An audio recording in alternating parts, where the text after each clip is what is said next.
اعوذ باللہ من الشیطان الرجیم بسم اللہ الرحمن الرحیم۔ لائر انفو چینل دیکھنے والے معزز دوستو السلام علیکم، میں ہوں سمیع اللہ خان ایڈوکیٹ۔ آج ہم بات کریں گے کرمنل ریویژن پہ، فوجداری معاملات میں جو نگرانی کی جاتی ہے اس پر آج کچھ بات کریں گے۔ عدالت اپیل کو زیر دفعات 435 ضابطۂ فوجداری اور 439 ضابطۂ فوجداری نگرانی کے اختیارات حاصل ہیں۔ دفعہ 435 سیشن جج اور عدالت عالیہ کے اختیارات نگرانی سے متعلقہ ہے، جبکہ دفعہ 439 439 CRPC عدالت عالیہ کو مزید اختیارات نگرانی تفویض کرتی ہے۔ یاد رہے کہ اپنے موروثی اختیارات زیر دفعہ 561A 561A CRPC کے تحت بھی عدالت عالیہ کو ایسے معاملات میں مداخلت کرنے کا حق حاصل ہے۔ نگرانی کے اختیار کے ساتھ عدالت کسی بھی ریکارڈ متعلقہ کو طلب کر کے اس کے قانونی جواز کو دیکھ سکتی ہے، جبکہ زیر دفعہ 439A 439A ضابطۂ فوجداری نگرانی کے اختیارات سیشن جج صاحب کو بھی دیے گئے ہیں کہ وہ اپنے ماتحت عدالتوں کے احکامات کے خلاف نگرانی کے اختیارات استعمال کرے۔ تو دوستو، عام طور پر نگرانی دو صورتوں میں ہو سکتی ہے۔ نمبر 1، جہاں حکم سزا یا کوئی دوسرا حکم غیر قانونی ہو۔ نمبر 2، جہاں کارروائی میں بے ضابطگی ہوئی ہو۔ عام حالات میں ان معاملات میں نگرانی کے اختیارات کو زیر عمل لایا جا سکتا ہے، یعنی نمبر 1، جہاں فیصلے میں شدید غلطی ہو۔ نمبر 2، جہاں قانونی احکامات پر عمل نہ کیا گیا ہو۔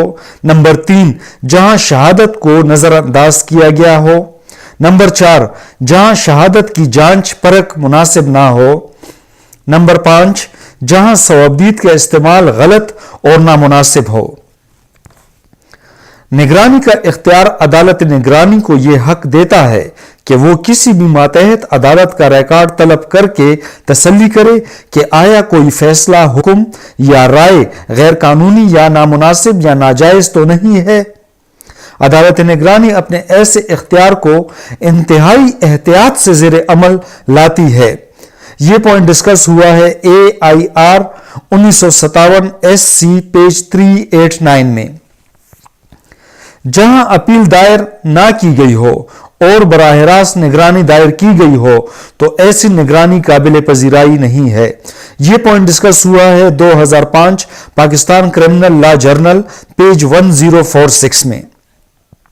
جہاں عدالت عالیہ اور سیشن جج کے نگرانی کے اختیارات باہم اور ہم پلہ ہیں، تاہم عدالت عالیہ ایسی صورت میں نگرانی قبول نہیں کرتی جہاں پہلے نگرانی کا اختیار عدالت سیشن کو حاصل تھا، لیکن نگرانی براہ راست عدالت عالیہ میں دائر کر دی گئی ہو۔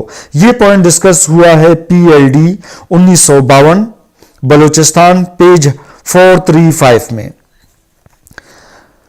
جہاں عدالتوں نے خاص قوانین کے تحت جرائم میں فوجداری اختیارات استعمال کر رہی ہو، انہیں عدالت ماتحت نہیں کہا جا سکتا، کیونکہ خاص قوانین کے تابع ان کی حیثیت محض مجسٹریٹ درجہ اول کی ہے۔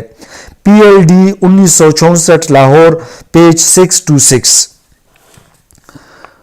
استغاثہ یعنی کمپلینٹ کے اخراج کے خلاف نگرانی کے اختیارات کو زیر عمل لایا جا سکتا ہے۔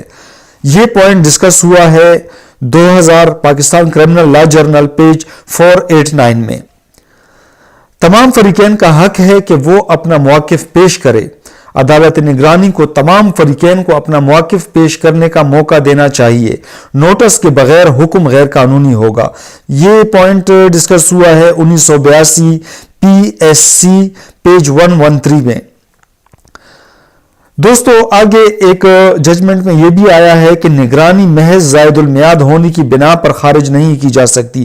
کرمنل ریویژن، یہ پوائنٹ ڈسکس ہوا ہے 1991 Pakistan criminal law journal page ہے 728۔ عدالت جس کو نگرانی کے اختیارات حاصل ہیں از خود بھی یہ اختیار استعمال کر سکتی ہے جب اس کے علم میں آئے کہ عدالت ماتحت نے غلط حکم صادر کیا ہے۔ یہ پوائنٹ ڈسکس ہوا ہے 1991 Pakistan criminal law journal page 7 to 8 میں۔